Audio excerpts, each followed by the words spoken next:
Le E, limite quand x tend vers 0 de ln de 1 plus sinus x sur tangente x. Donc ici on demande de calculer cette limite. Pour calculer cette limite, on va essayer de remplacer 0 là où il y a les x d'abord. Donc premièrement, on a ln de 1 plus x sinus x sur tangente x. Donc on remplace 0. Ici quand on remplace 0 là où il y a sinus, on a quoi? Là où il y a x. Donc sinus 0, ça fait combien? Ça fait 0. Donc ça fait 1 plus 0, ça fait combien? Ça fait 1. ln de 1, ça fait combien? Ça fait 0. On a 0 au numérateur. Maintenant au dénominateur, tangente 0, ça fait combien? Ça fait 0 tout court. Donc on a une forme indéterminée. Maintenant, comme on a une forme indéterminée, on va essayer de lever l'indétermination. Pour lever l'indétermination de cette fonction, qu'est-ce qu'on doit faire? On doit simplement diviser le numérateur par sinus x et diviser le dénominateur aussi par sinus x. Donc cela veut dire que quoi? Cela veut dire que on va écrire limite quand x tend vers 0 de quoi? De ln de 1 plus sinus x comme cela, le tout sur sinus x qui multiplie encore sinus x sur tangente x. Donc ça veut dire qu'on n'a rien changé. Jusqu'à présent, on n'a rien changé. Je peux simplifier les sinus x, sinus x. Je peux les simplifier. Donc quand je simplifie, je retrouve ce qui est ici. C'est bon? Donc maintenant, qu'est-ce que je vais faire maintenant? Je vais essayer de calculer la limite séparément. Donc limite quand x tend vers 0 de quoi? De ln de 1 plus sinus x sur sinus x égale à combien? Ça me donne combien? Nous savons quoi? Nous connaissons cette propriété. Limite quand x tend vers 0 de quoi? De ln de 1 plus x comme ça sur x. Ça nous donne quoi? Ça nous donne 1. Donc automatiquement, là où il y a les sinus x ici, on peut remplacer ça par grand X. Parce que quoi? Parce que nous savons que limite quand x tend vers 0 de sinus x tout court donne quoi? Donne 0.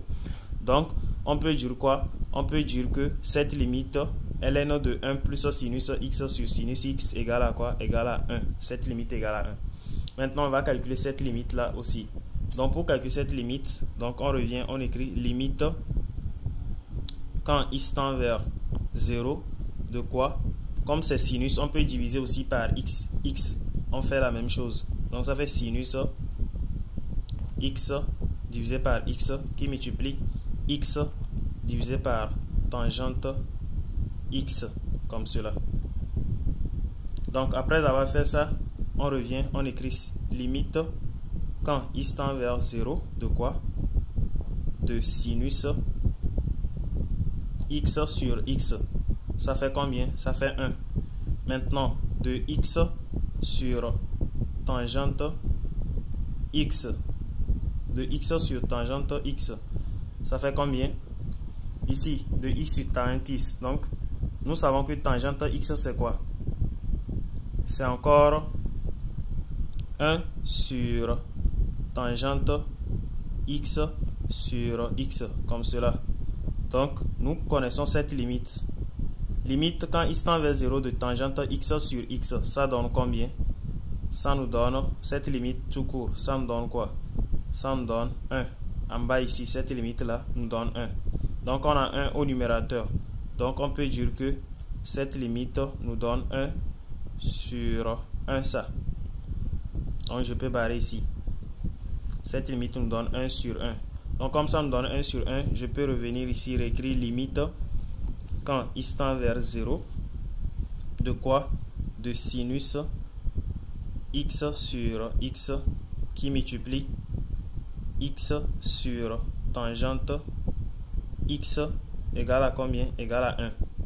D'où, pour conclure, je peux dire que par produit, parce que ça fait produit de deux fonctions, c'est la fonction là qui multiplie cette fonction. Donc j'écris par produit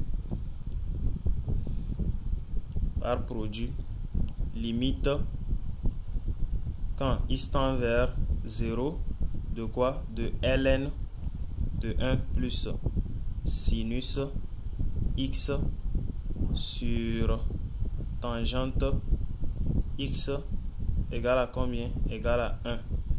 Parce que quoi? Ici, on avait trouvé 1. Ça fait 1 fois 1 fois 1. Ça fait 1. Et on encadre notre réponse finale. Donc, c'est ça.